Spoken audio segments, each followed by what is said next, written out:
Welcome. This is DA Sports. I'm your host, DASASIN. Thank you. This is episode number 34. Now, today's episode is going to be short and sweet. We are just going to get into my NFL picks for today, the last week of the season, NFL week number 18. So let's get right into it. So, to start and to end the episode, like I said, we're going to talk about my picks for today. Anybody new to the channel, for every Sunday, I do give you 5 sets of games that I do give you winners for. They are broken down into 3 different segments. The first one is my pick 3, where I give you the winners of 3 different games where I feel like they could go either way. Then I give you my lock of the week, which is the win for the team that I most expect to win that week. And then the underdog pick of the week, which is a team that is favored to lose by more than 3 points that I'm giving the best shot to win this week. So, of course, to start, we are going to get into my pick 3. Now, this week's pick 3, since it's the last pick 3 of the season, last week of the season, it's going to be a little different. I'm giving you 3 of the closest games in terms of expected outcome, and I'm giving you 1 game in each time slot during the day. So the first game in my pick 3 will be during the 10 o'clock window if you're Pacific time. The second game will be during the 1:30 window, and then the last pick is the last game of the season. So let's hop right into it. The first game in my pick 3 that I'm going with is the Philadelphia Eagles and the New York Giants. I am picking the Philadelphia Eagles to win. They are currently favored by 2.5 points. Now, obviously, the only reason that this game is projected to be this close is because Philadelphia is already locked into the playoffs. They've already locked into winning their division, and they're not starting any of their starters. So, not only are they not starting their starters, the quarterback that they're going to start is their third string quarterback because their second string quarterback got hurt in their last game. So with Saquon Barkley deciding not to go for the rushing record today, they're going to be using backup running backs, backup quarterback, backup receivers, and backup defensive player. Obviously, this is the only reason this line is going to be that close because the Giants are one of the worst teams in the league. But part of the reason why this line is that close is because the Giants, who were expected to essentially just give up on the season and lock in for that number 1 draft pick, won last week against the Indianapolis Colts. So they're playing with a little more confidence. I'm sure they would love to continue winning as far as the players go. From the owner's perspective, I'm sure they hate that they won last week and would hate if they won again today. But I do think that Philadelphia is going to still be able to win this game, mainly for pride. I still think that Philadelphia overall is still a better team than the Giants. I also think that Philadelphia's teammates are really going to want to get a win against the Giants for Saquon Barkley's sake. Since he's not playing this today, even though I would argue that he should, just from the standpoint of the whole story of this season, considering the Giants let him go. He already rushed for over 2,000 yards. He's 105 yards away from breaking the all-time season rushing record. So it would have been great for him to come back in the last game of the season and beat the all-time rushing record against a team that let him go while his owner is in the stands watching the game because the owner during Hard Knocks said that he wouldn't be able to sleep if Saquon ended up in the Eagles. Lo and behold, not only did Saquon end up on the Eagles, but he's gone bananas and he's leading the league in rushing and broke the 2,000-yard mark, which hasn't been done in a long time. So I think it would have been even greater if he played today, but as a team, they elected to sit him out to give him rest leading into the playoffs. But nonetheless, I think the rest of his teammates are really going to step it up. I think that they will still get the win in New York.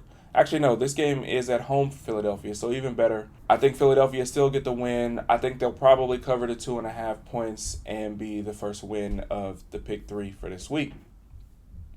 Now, the next pick for my pick 3 is going to be the New York Jets to beat the Miami Dolphins.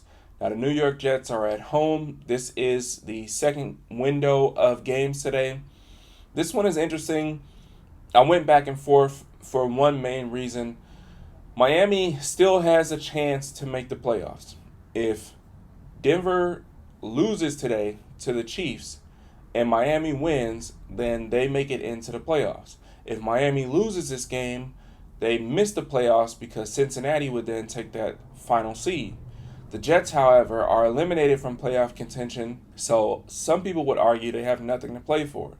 But the Jets are favored by 1 point, and I think the Jets are going to win just from, again, kind of like what I mentioned in the previous matchup, a pride perspective.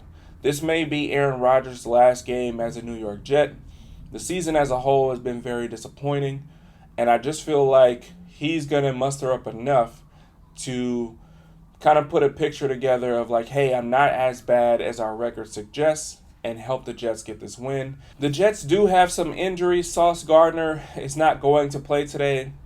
But most importantly, the biggest injury is Miami's injury, and Tua Tagovailoa will not be playing.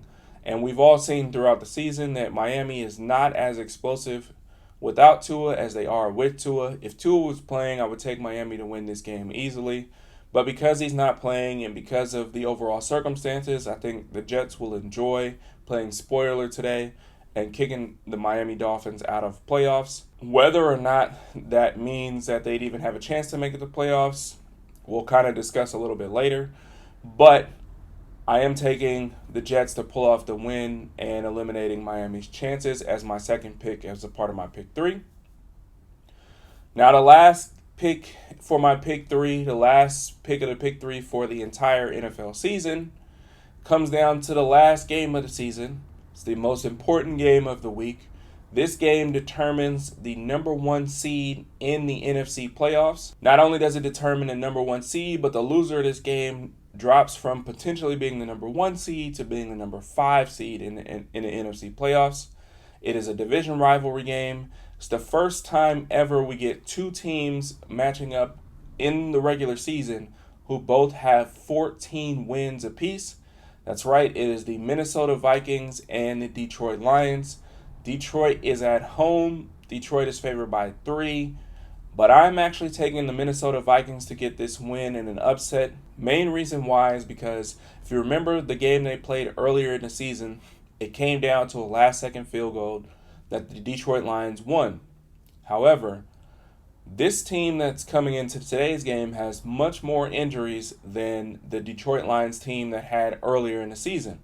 Minnesota, in my opinion, is actually playing better than they were playing at that point in the season, and Detroit is playing worse. Their defense has been giving up just tons and tons of points week after week. I think they've given up 30 or more points 3 times in the last 5 weeks or so. So I think today's game is going to be more the same. I think that Minnesota is going to be able to score. And even though I do think Detroit's offense will also be able to score, I think Minnesota will eventually score more than Detroit and pull off the upset, getting the win on the road in Detroit, disappointing all of Detroit's fans, and going into the playoffs as the number 1 seed. I've been saying for a while now that I think Minnesota, since Saquon Barkley's injury, Minnesota has looked like the best overall well-rounded team in the NFC. Minnesota has been productive running the ball with Aaron Jones. They're productive throwing the ball with Sam Darnold to Jettas and Addison. So I think this is going to be more of the same. I think they're really going to be able to torch Detroit's defense. It's definitely going to come down to a shootout, but I think Minnesota is going to be able to be consistent, and all it'll take is 1 turnover from Jared Goff, 1 fumble, anything like that, and this game will be over. So I'm picking Minnesota to get the win as the final pick as a part of my pick 3. Now, the next pick for this week is my lock of the week. Now, this week's lock of the week, I had a few that I could choose from that I feel like are going to be easy wins for specific teams. But this week, I'm going with the Green Bay Packers as my lock of the week to beat the Chicago Bears. Green Bay is at home, and they are favored to win by 9.5 points. Now, the argument could be made that since Green Bay is pretty much locked into their seeding, they may not keep their foot on the gas all game. But I do think because it's a division rivalry game, there's a pride in Packers beating the Bears. They Packers have claimed to own the Bears for years and years. Aaron Rodgers used to say it every year. And even since Aaron Rodgers has been in the Jets, he's actually publicly said that now Jordan Love owns the Bears.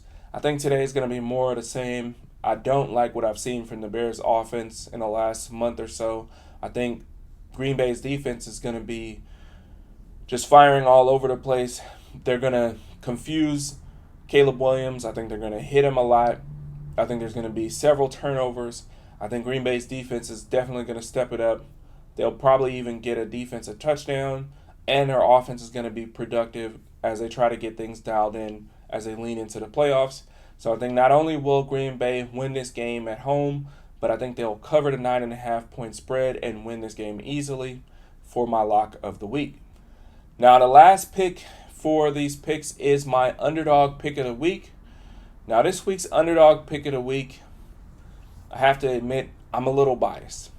So I only really picked this pick as my underdog pick of the week because I feel like this is probably the only time that I'll ever get to pick this team as a part of my underdog pick of the week. My underdog pick of the week is favored to lose by 11 points today. That's right, I'm picking the Kansas City Chiefs as my underdog pick of the week to beat the Denver Broncos on the road in Denver.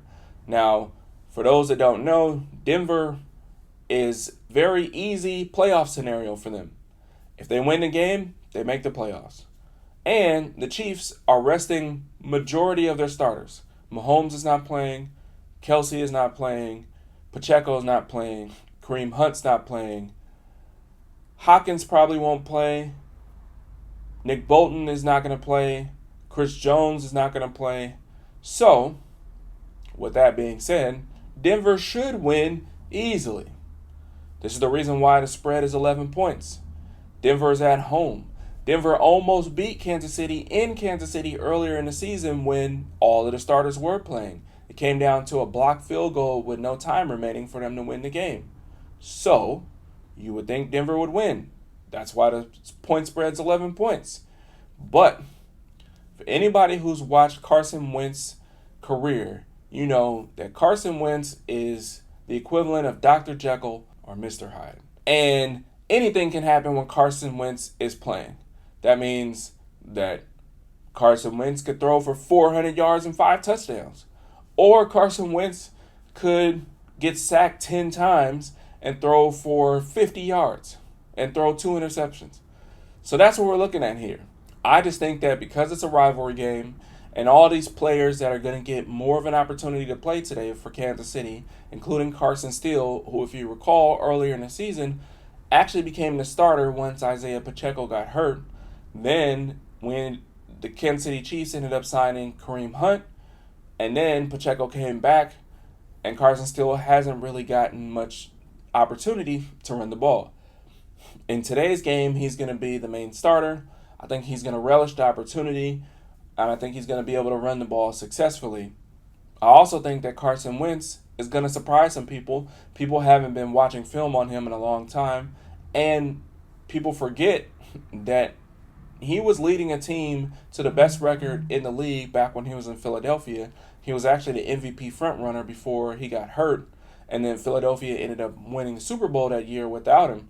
But nonetheless, he still has that potential, and he has shown flashes of it year after year when he does get an opportunity to play. I believe last year, in the last game of the season, he got to play for the Rams and pulled off an upset for them. So, I'm predicting the same thing here. I think the Chiefs go to Denver with their backups. Carson Wentz goes crazy, and they pull off the upset, knocking Denver from the playoffs and send them home crying. Yes, part of my prediction is hopeful, just wishing because I'm a Chiefs fan, but I do believe that it can happen, so that's why I'm picking them as my underdog pick of the week.